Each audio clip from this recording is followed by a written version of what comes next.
Hola, esto es La Voz del 21 y mi nombre es Mayra Calderón. Vamos a presentarles las principales noticias del día. Alejandro Muñante, congresista de Renovación Popular, confirmó a Perú 21 que entre hoy y el sábado se tratará el dictamen que evita que sentenciados por asesinato, secuestro, entre otros delitos, postulen a un cargo público. Vamos a escuchar el resumen de esta entrevista. Yo creo que quien vote en contra va a tener que sustentar perfectamente bien por qué es que lo está haciendo, porque sería algo completamente ilógico o irrazonable pensar que un congresista podría oponerse a una norma tan importante, ¿no? Considerando que en estos momentos, cualquier sentenciado por terrorismo que haya dejado la cárcel ya por cumplimiento de pena, puede postular en este momento en el año 2026. O sea, ahorita los que han cumplido su pena, que ya son cientos y cientos en todo el país, ya están completamente habilitados. Y esto además porque hay una sentencia del Tribunal Constitucional que ha declarado inconstitucional una ley que justamente prohibía que sentenciados por terrorismo puedan postular a un cargo de elección popular. De tal manera que si nosotros no logramos aprobar este proyecto en el 2026, podríamos estar hablando de autoridades electas con sentencias por terrorismo, y eso sí sería completamente lamentable y catastrófico para nuestro país. Sobre todo eso, esa última parte, congresista, que usted menciona. Y hablando de, o dando ejemplos, por ejemplo, como Antauro Humala, nosotros aquí en Perú 21 estuvimos conversando con el padre de una de las víctimas, el capitán de la Policía Nacional, Carlos Caguana. El padre ha dicho que Antauro Humala hasta ahora no ha pagado ni un sol de reparación civil. Personas con ese tipo de antecedentes que han sido sentenciadas por el asesinato de 4 policías y secuestros no podría llegar si es que se aprueba de una vez este dictamen. Efectivamente, aparte el señor Antauro Humala ha sido condenado por rebelión, ¿no? Entonces también estaría inmerso dentro de otro paquete de delitos que es contra el orden constitucional. Por supuesto, o sea, si realmente queremos liberar al país de un nefasto personaje, ya sea como Antauro Humala o cualquier otro que haya sido sentenciado por rebelión, por traición a la patria, por terrorismo, necesitamos aprobar una norma de esta naturaleza, porque tenemos que priorizar el derecho de todos los peruanos a vivir en democracia. Bien, la entrevista completa la puede ver aquí en Perú21.pe al momento que usted desee.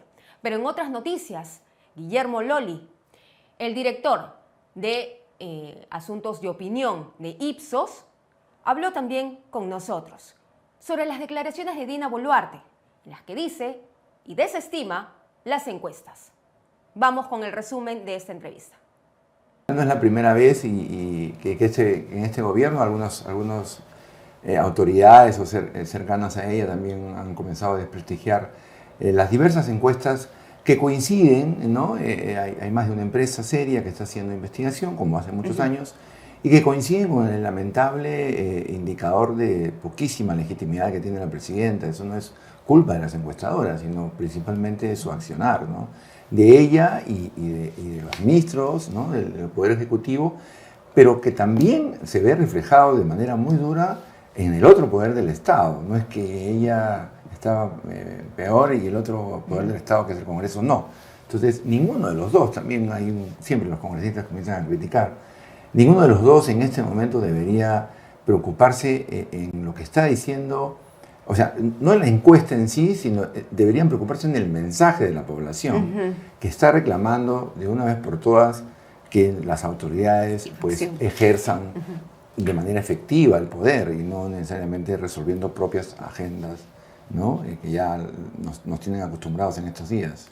Voy a traer a colación alguna vez cuando lo entrevisté, cuando recién Dina Boluarte tomó el poder, y que había mucha expectativa. Sí, claro. Ella, ¿qué oportunidades se perdió en este camino para llegar donde ya está el día de hoy? Sí, claro.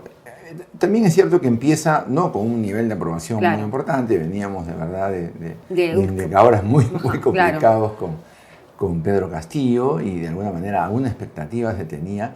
Yo creo que el punto de quiebre, aunque parezca ese día era, asumo, de mucha tensión, el discurso cuando ella asciende al poder, ¿no? Era un momento de política mirando a ser estadista, de anunciar que su gobierno era de alguna manera transitorio o ¿no? de quizás dar un paso acostado con un cronograma pautado con las fuerzas políticas, no da la oportunidad de decir, oye, vamos a volver a barajar y no, me voy a quedar hasta el 26 cuando había un gran sentir de la población de que el gobierno elegido en el 21, por esa escasa diferencia, no era necesariamente el más adecuado, ¿no?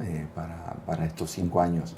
Y así fue desde el inicio con Pedro Castillo y lamentablemente ahora, demostrando en líneas generales que no necesariamente estuvieron preparados para la gran tarea que es gobernar el país, ¿no? Y la entrevista completa también la va a poder ver en Perú21.pe. Y en otras noticias vamos a hablar también sobre las alianzas. Ya se acercan las elecciones, si bien es cierto es en el 2026, pero ya algunos grupos políticos empiezan a jugar sus fichas. Hemos visto un acercamiento entre Antauro Humala con Juntos por el Perú, por un lado, pero también hay un acercamiento de Podemos Perú con fuerzas radicales, fuerzas castillistas. ¿Qué opina Franco Olchese? Vamos a verlo en este resumen. Es que más que una alianza, yo considero que es una transacción comercial. Un partido que se ha formado de la nada, que ha juntado poco más de 20 y pico mil firmas que se necesitaban gracias a la reforma que se hizo, o sea, que facilitó mucho, ¿no? La reforma que se hizo hace algunos años bajó la barrera de entrada, eso era muy evidente, ¿no? Bajó la barrera de entrada al mercado de los partidos políticos. Lo que hizo fue, o sea, lo más básico que puede existir, multiplicar estos partidos políticos. Esos partidos políticos, muchos han sido hechos con un objetivo comercial, de justamente venderlo a alguien.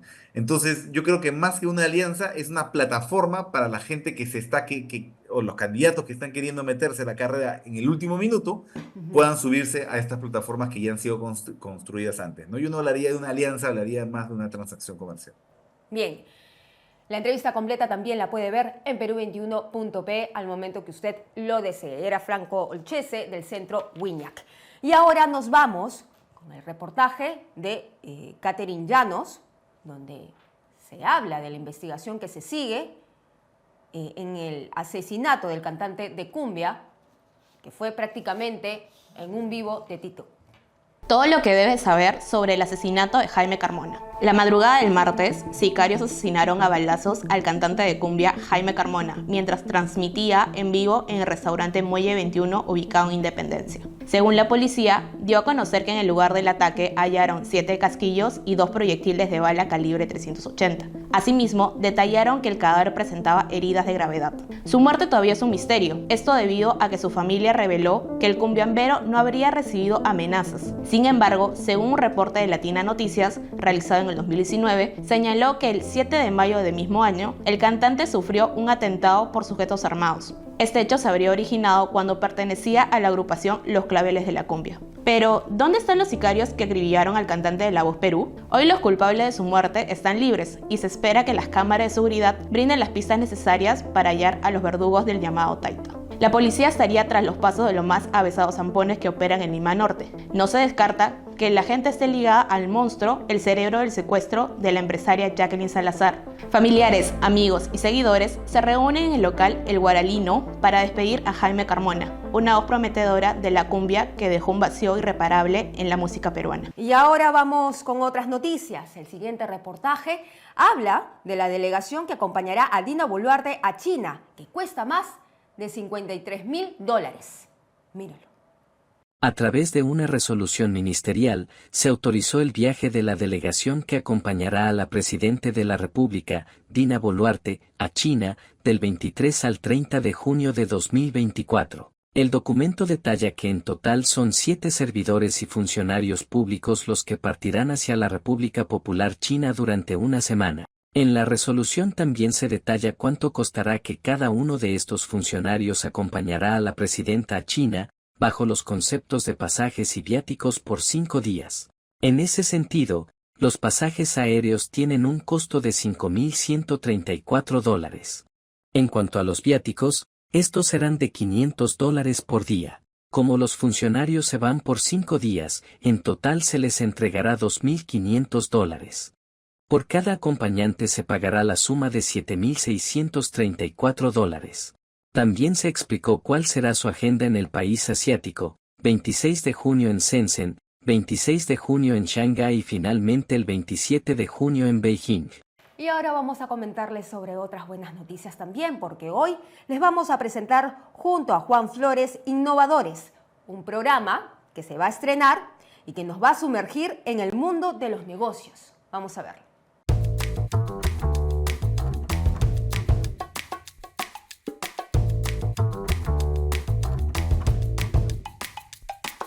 Bienvenidos nuevamente a Innovadores, un programa coproducido por Perú 21 e Innovadores. Gracias por sus generosos aplausos, cálidos y mañaneros. Hoy día tenemos un programón, porque además tengo el grato placer de tener un invitado espectacular. Vamos a hablar un poco de todo, pero quiero que de nuevo le den un aplauso, por favor, a nuestro invitado estrella, a Rolando Arellano Bahamonde. Muy bien. Bienvenido, qué bueno que estés acá. Yo te voy a decir una cosa, Rolando.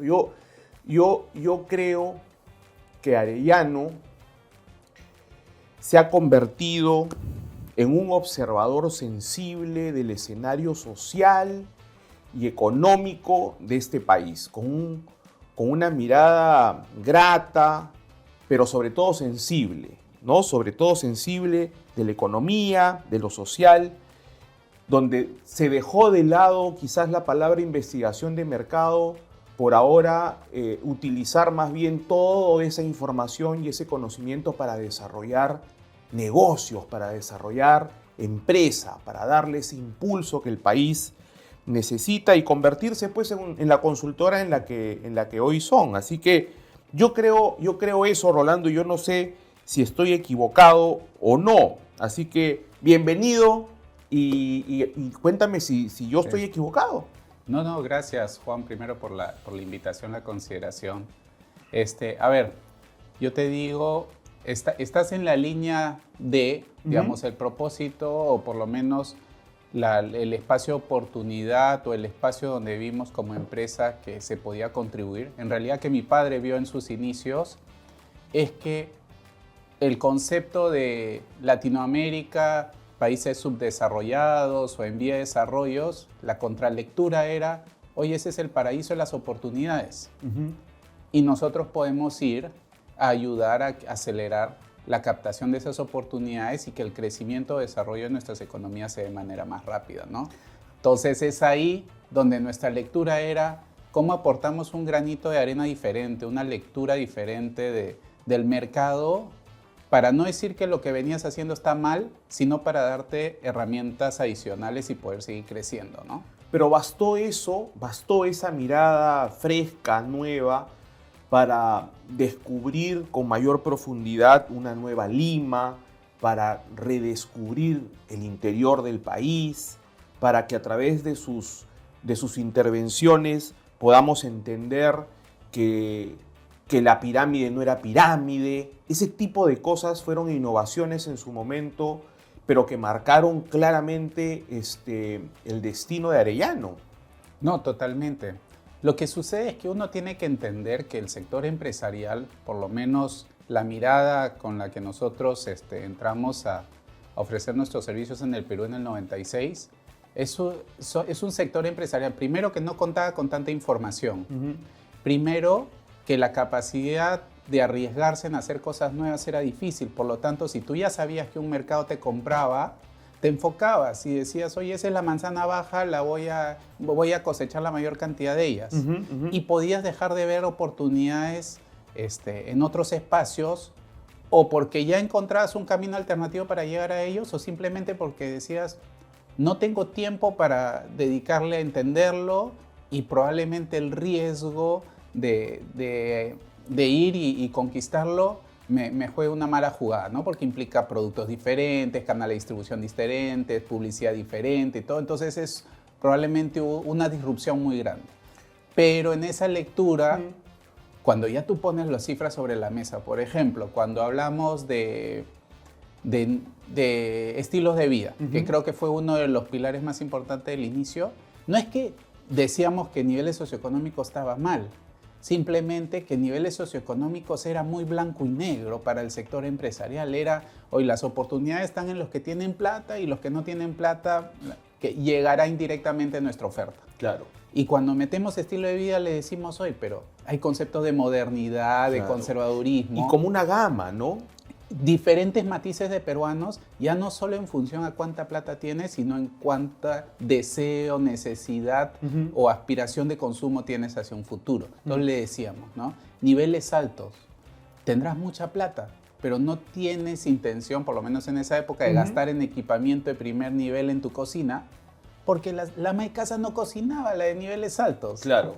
Entonces, mientras que en la clase media, clase baja, la cocina era la joya de la casa. Y entonces, el centro de todo. Se juntaban los hijos, el esposo y todo, y compraban productos de alto nivel. Entonces, y lo mismo nos pasó en un montón de segmentos donde, nuevamente, es una herramienta nueva para tener una lectura diferente del mercado y poder captar espacios de mercado que están desaprovechados. Provincias, lo mismo, y la periferia similar, ¿no?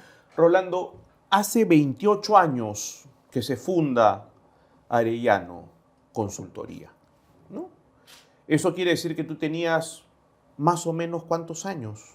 Tenía alrededor de 17 años, 16 años, sí. Tú hoy día diriges, eres el director ejecutivo, pero en ese tiempo tenías pues 16, 17 años, o sea, eres segunda generación y tú viste a tus padres haciendo las cosas. ¿Qué recuerdos tienes de esa etapa que nosotros lo llamamos pues la época del emprendimiento, ¿no? Del esfuerzo? No, digamos, es un recuerdo grato de mucho esfuerzo, ¿no? Y de que todo arranca de chiquito, pero siempre con mucha energía, de que crezca rápido, de que se vea el valor. Es decir, la empresa empezó en el fondo en el cuarto de mis papás, es decir, donde movieron la cama a un lado, pusieron mesa, todo y como todo emprendimiento. Sí, y se juntaron, digamos, mis papás tuvieron la buena, digamos, la suerte de aliarse con otros profesionales importantes, ¿no? Yo me acuerdo Martín Moreno, que hoy día vive en Estados Unidos, que era un sociólogo, pero con una base en estadística muy fuerte. Teníamos a expertos de trabajos de campo, todo, y ese equipito fue consolidándose. Yo era un espectador externo, porque yo estaba en el colegio, por entrar a la universidad en esa época, y los ayudaba en lo que podía, pero yo veía cómo se da una dinámica de desarrollo del negocio, ¿no? ¿Cuál fue tu primera chambita? Entre que repartía facturas de vez en cuando y me subía a la combi y todo, y aprendí que la avenida Argentina tenía doble numeración, una que arrancaba de Lima y otra del Callao, y me pasaba buscando los números porque se cruzaban, hasta codificación, digitación en todos los veranos, aprovechando para trabajar y aprender, y ahí ya, luego ya creciendo. De don Rolando seguro aprendiste mucho, pero de doña Gina, ¿qué se aprendió? También bastante, es decir, mi mamá era el brazo derecho de mi papá, en el sentido de que yo considero a mi papá como que un artista de las ciencias sociales y del marketing, y mi mamá era el pilar de la gestión, es decir, la que veía que el negocio funcione, que la plata alcance, que recursos humanos. El artista todo. Sí. Y la gestionadora. Así es, la gestionadora y entre broma y broma mi mamá me dice, yo siempre cuidé mi apellido, porque cuando te tienes que pelear una cobranza no puedes decir que eres arellano, pues. Entonces, una maestra, tu madre. Maestra. Muchos saludos a doña Gina y obviamente a don Rolando también, que lo queremos mucho. Qué linda, y me imagino que es tener muchas historias, pero claro, luego tú asumes, ¿y por qué tú? ¿Por qué tú, justamente? Yo luego de la universidad, yo estudié ingeniería industrial. Algo que me gustó mucho en mi formación y en los últimos años, que te tocan hacer las prácticas, medio que la universidad tiene una cultura que te dice, tú eres ingeniero industrial, tienes que sí o sí pasar por industria. Porque todos teníamos la tentación de irnos de frente a servicios, banca, todo. Claro. Entonces me fui y trabajé en una fábrica de envasado en Snacks América Latina, lo que hoy día es Frito-Lay. Viviste Y vi procesos. proceso, tiempo, mi cronómetro y todo, ¿no? Y luego, a la siguiente, entré a Arellano ya a trabajar, a hacer mis prácticas. Y ahí tuve la oportunidad de enganchar con el negocio. Es decir, director de cuentas, jefe de estadística, toda la cadena. Y ya cuando entré a tiempo completo, la empresa tuvo varios ciclos. Y uno de ellos era, tenemos que profesionalizarnos y transformarnos en un negocio sostenible en el tiempo. Entonces, es una empresa de dueños familia, pero de gestión empresarial. Entonces buscamos gerentes y una serie de cosas. Claro. Y yo tenía un puesto bajo en esa organización. Pero era el ¿no? momento, digamos, se había tomado la decisión de profesionalizar, de llegar, Sí. de emprender un segundo momento. Y ese segundo momento lo vamos a ver en el siguiente segmento. No se vayan.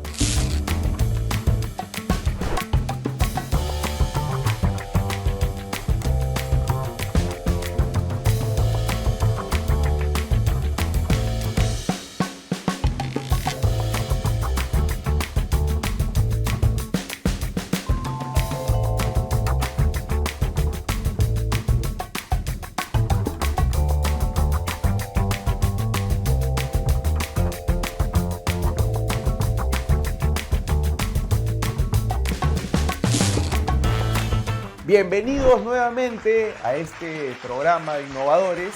Y ahora vamos a entrar al segundo segmento, que es vamos a jugar a Jenga con los innovadores. Así que vamos a hacer un ping-pong y vamos sacando, pimponeando y ahí vamos conociéndonos un poco más y que te conozca nuestra audiencia.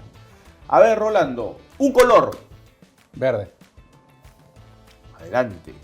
A ver.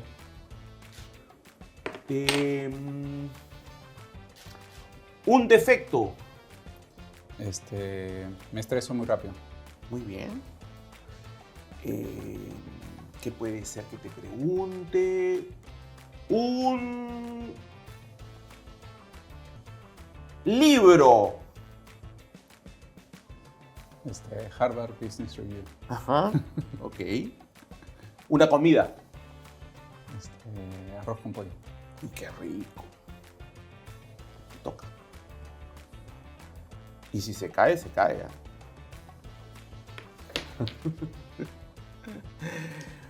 Ser peruano. Me encanta. Está buena tu respuesta. Ser empresario. Ser empresario es todo un reto. Ok. Un político. Un político. A ver. Un político. Creo que esta es la más Esta es difícil, la Enzo. difícil, Enzo, ¿no? esa es la más difícil de todas. Sí. No es político todavía. Pasamos. ¿Cuál? ¿Quién? Carlos Neuhaus, pero por la gestión política, Ok. no por ser congresista. ni nada de eso, ¿no? Vale. Una alegría. Mis hijos, Una lisura. ninguna. No puede ser que me digas eso. Estoy prohibido desde el colegio. Una frase repetida, algo que tú siempre repites. No hay mal que por bien no venga. Ok. Una tristeza. Cuando falleció mi abuelo. Innovadores. Emprendimiento. Justo. Un aplauso, creo que hemos sobrevivido a un Jenga que tiene dos puntos ahí complicadísimos. Así que un aplauso para Rolando, gracias por este ping-pong que creo que te dibuja bastante bien. Así que nos vamos al siguiente segmento, así que no se vayan, quédense conmigo.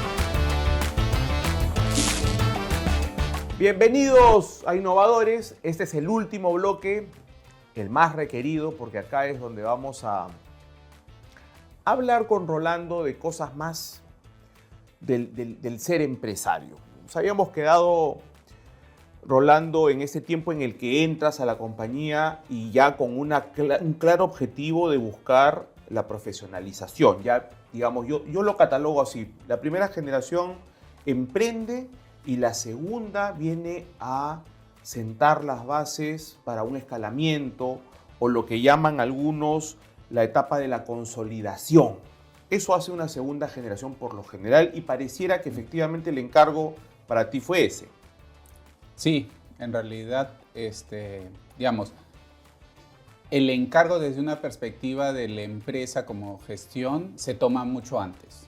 Es decir, hay un momento clave donde decidimos tenemos que comenzar a contratar gerentes generales, a tener gerencias y a tener una mejor gestión financiera del negocio y de los proyectos, ¿no? Tener estados financieros, resultados por diferentes y tener una lectura mucho más profesionalizada de cómo estamos gestionando la organización. Entra y salen diferentes gerentes generales porque cada quien tiene su ciclo y se presentan oportunidades. Y es un momento donde la posición está libre y nos decimos ya, ¿a qué buscamos? ¿A quién buscamos? ¿Con qué perfil? Todo. Yo no sé si tú recuerdas a Arnaldo Aguirre. Sí. Él era parte del equipo y era gerente comercial o director comercial en esa época. Y él le dice a mi papá, creo que es el momento de Rolando, pensando en mí. Y yo le digo, mira, yo no estoy seguro, mira, me falta esto. Y él lanzó una frase muy clara. Uno nunca está listo para este reto. Entonces, creo que es el momento de lanzarte a la piscina y sobre la marcha vas a ir. Y acepté el reto. Y es verdad. Y creo que en muchos casos, no solo para asumir la gerencia general, el mejor momento es cuando te falta un poquito para estar listo. ¿Ah? Porque entras a la posición, se te mueve un poquito el suelo, pero eso te anima a complementar lo que te falta y seguir creciendo. Y creo que uno nunca al final termina estando listo ni perfecto para la posición y se va construyendo. Y eso fue hasta hace 1 año y medio, ¿Ya? donde dejé la gerencia general. Es decir, ahora soy director ejecutivo porque la organización creció y yo ya no podía con todo. Entonces, entró Héctor Guerra García a acompañarme de gerencia general y yo de director ejecutivo. Es decir, estoy en la ejecución viendo más la parte de los proyectos, la consultoría y nuevos proyectos de la organización. Entonces, incluso ya estamos un paso más allá dentro del avance. Ahora, ¿cuántos años tuviste la gerencia general? Alrededor de unos 15 años. ¿Y cuál fue tu propuesta? O sea, porque, digamos, llegas con un encargo, digamos, potente. ¿Y cuál crees que fue tu estilo en esos 15 años? En mi estilo, a ver, yo he mantenido la cultura general de la empresa, que es mucha horizontalidad, donde todos los profesionales suman, sus opiniones son válidas y muy valiosas, independientemente de su nivel o posición en la organización. Pero ¿qué es lo que yo busqué? Es darle un paso más allá a una gestión más profesionalizada para la escala que estábamos teniendo, ¿no? Ya hemos llegado a tener cerca de 200 personas en planilla. Hoy día tenemos operación en Bolivia, en Paraguay, tenemos clientes muy grandes. Entonces, ya no puedes tener la gestión más empírica como se tenía antes, ¿no? Entonces, los equipos tienen Inversión en tecnología, inversión en software de gestión, inversión en capacitación. O sea, hubo una exigencia mayor. Totalmente. Para todos. Sí. Para todos, sí. ¿No? Sí, y más competencia. Claro.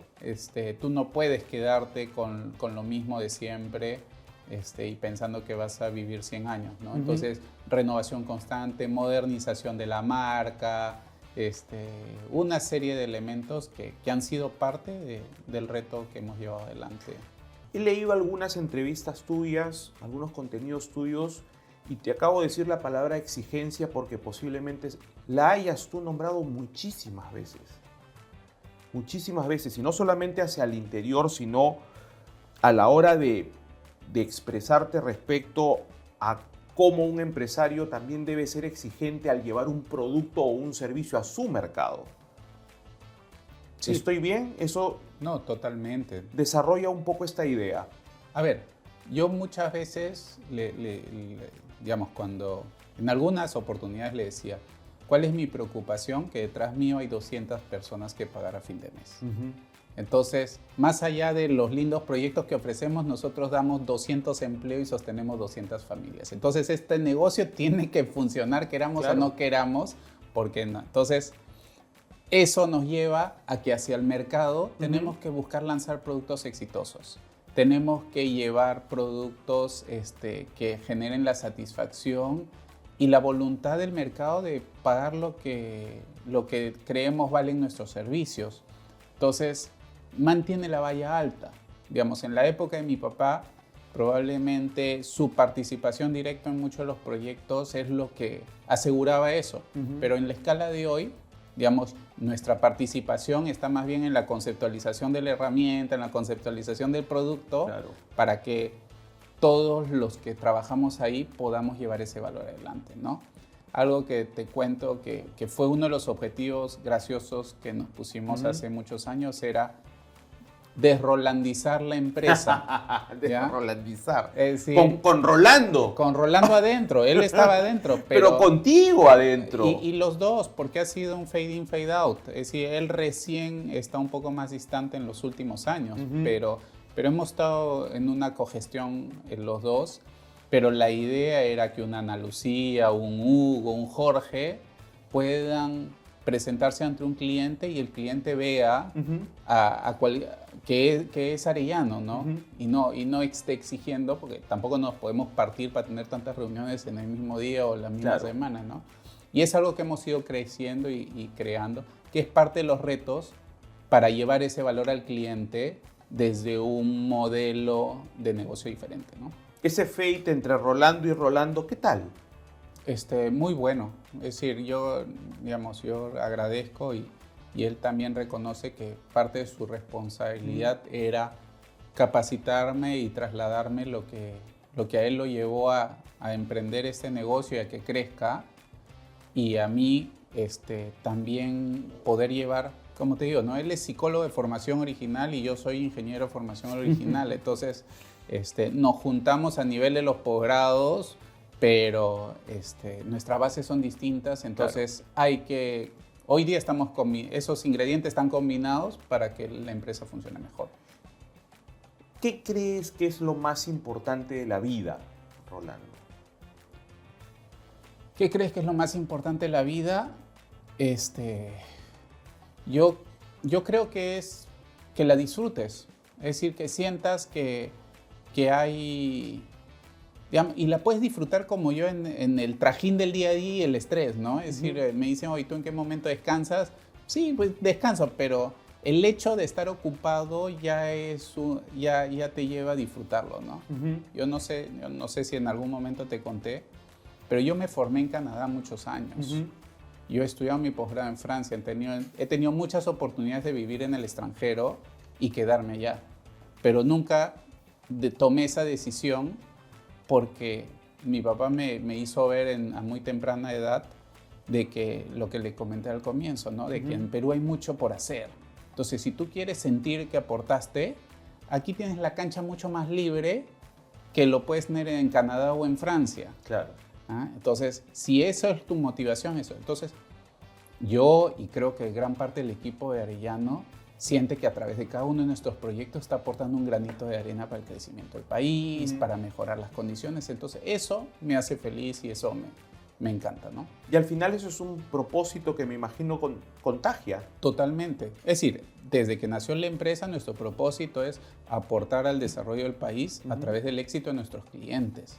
Es decir, nosotros hemos participado de la implementación de la gran mayoría de centros comerciales en el Perú, que desde una perspectiva, qué mercantilista, ¿no? Pero desde una perspectiva social, cuando llega un centro comercial es la transformación de la ciudad. Claro. Dicen, llegó la modernidad, llegaron una serie de productos y servicios. Y la generación de empleo, que yo necesitaba. La generación de renta. De renta, de seguridad. Hoy en día la gente reconoce que los centros comerciales son espacios más seguros para entretenerse. Entonces, sin lugar a duda, creo que estamos totalmente alineados con el propósito que nos vio nacer, ¿no? Me has comentado cómo recibiste la empresa, cómo la llevaste a un segundo momento. ¿Hacia dónde está yendo ahora Arellano Consultoría? Estamos trabajando mucho en estandarización hacia adentro. Es decir, que necesitamos mejorar mucho la eficiencia de nuestro trabajo. Creo que la empresa nació con uno de sus principales valores. Yo digo, nosotros somos artistas de la materia gris, ¿no? Es decir, los clientes nos vienen a buscar por los problemas más difíciles que tienen, entonces le metemos de todo. Pero hoy en día ya la vorágine es tan grande que tenemos que hacer eso más ágil. Claro. Es decir, cómo aprovechamos y en ese reto estamos, porque no es tan fácil como que 1 más 1 es 2. Es decir, hay mucha arte combinada con la ciencia para llevar adelante la solución. Una chiqui. ¿Te ves incursionando en política? No. Ok. Pero probablemente sí incentivando a que gente lo haga, ¿no? Otra chiqui. Ante la situación hoy, ya la coyuntura, el contexto político, económico, social, ¿piensas que es posible ser empresario? Totalmente. Y creo que es vital que hayan empresarios, porque gran parte del bienestar del país lo generamos hoy en día. Incluso lamentablemente ante la disfuncionalidad o falta de eficiencia del Estado, el sector empresarial es el que va a empujar que se resuelva eso, o va a tener que lanzar las soluciones al mercado por su lado. Rolando, tú posiblemente eres el más experto identificando el comportamiento del consumidor. ¿Cómo podemos ayudar a la micro y pequeña a que pueda identificarlo así como tú con tus ojos mágicos lo pueden identificar? ¿Cómo los ayudamos a esos chiquitos? A ver, lo que yo creo que lo primero, y ahí es difícil en el Perú porque no ha sido natural, creo que tienen que buscar juntarse. Es decir, uno de los grandes problemas empresariales del Perú es la falta de eficiencia, y es porque son unidades productivas muy chiquitas. Entonces hay que ver cómo se juntan para que juntos tengan los recursos de identificar esas oportunidades y captarlas mejor. Tú miras Suiza, es un montón de empresas chiquitas, sí, claro, pero no operan totalmente independientes, es decir, tienen un propósito común, tienen una industria común, la industria es relojera, todo. En algún momento es como un rompecabezas, una empiezas, pero es la figura completa la que ataca el mercado, ¿no? ¿Cómo te gustaría que el mundo perciba al empresario peruano? Como el mejor empresario del mundo. Check. Comparto contigo. Espero que este programa les haya sido de su agrado. Yo me divertí mucho. Gracias, Rolando, por acompañarnos. Así que nos vamos al corte y a la parte final de algunas conclusiones y aprendizajes que nos deja Rolando el día de hoy.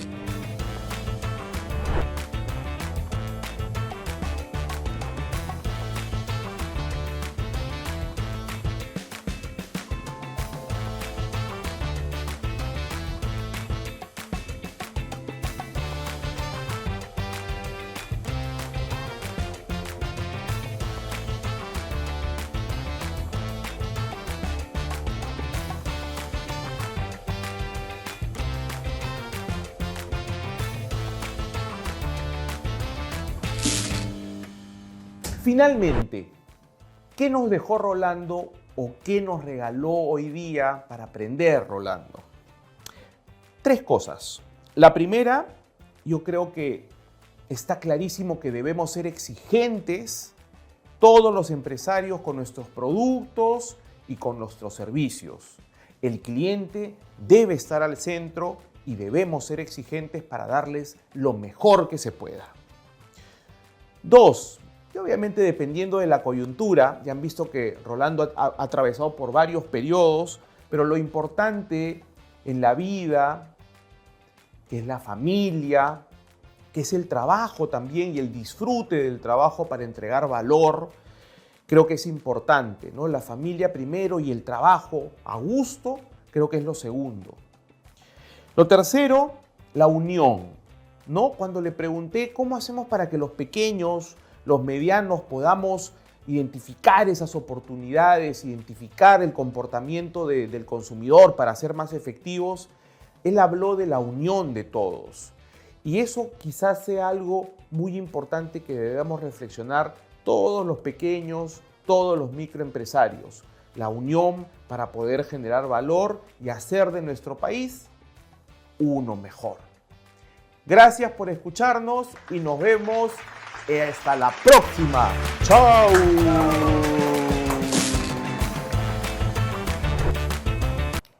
Para conocer un poco más del mundo de la nutrición, de una alimentación saludable, ya estamos con el programa de la nutricionista Marcy Latorre, que nos habla sobre la salud cardiovascular. Hola, mi nombre es Marcy de la Torre y soy licenciada en nutrición. Y hoy vamos a hablar sobre salud cardiovascular.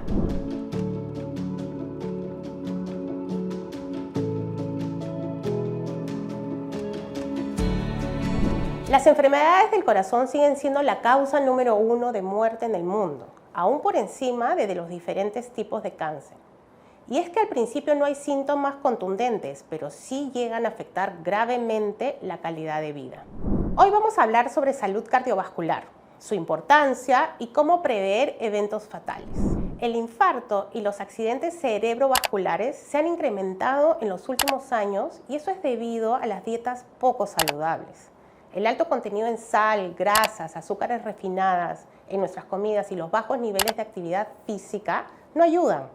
El consumo de tabaco es también uno de los principales factores de riesgo.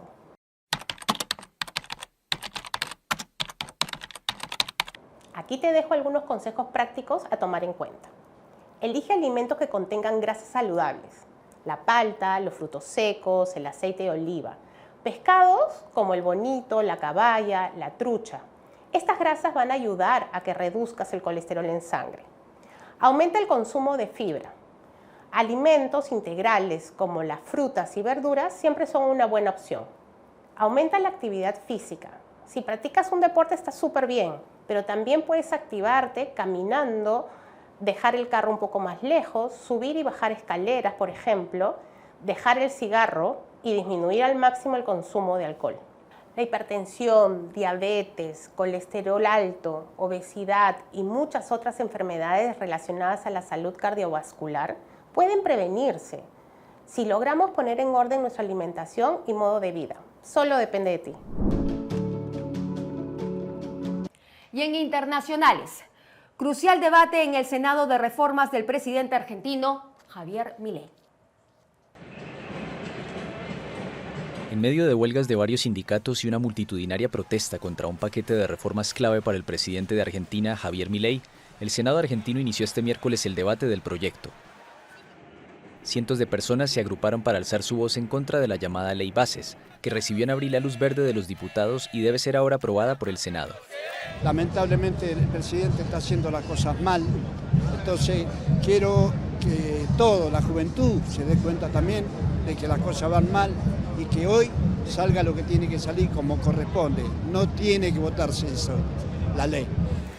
El debate, que incluye una reforma fiscal paralela que busca reinstalar un impuesto a las ganancias para gravar los salarios y las jubilaciones, se realiza en un contexto de una economía en recesión, con desplome de la actividad industrial y el consumo, miles de despidos y una inflación en desaceleración, pero aún en torno al 300% interanual. El peso del ajuste recayó sobre todo en las jubilaciones y en el poder adquisitivo del salario, en un país con la mitad de su población en la pobreza.